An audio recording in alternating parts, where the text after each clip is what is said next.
He wasn't. So what are you gonna tell Mommy?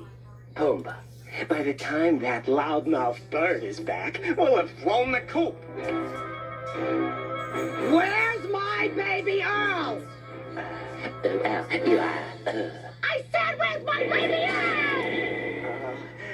Tell her, Pumbaa. What do you want me to tell her? Anything. Tell her anything.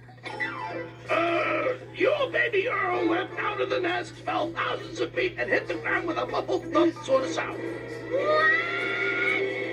Anything but that, Pumbaa.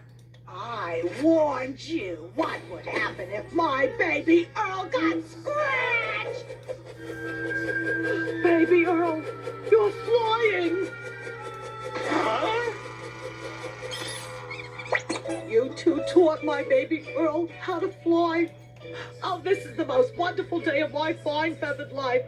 How can I ever repay you?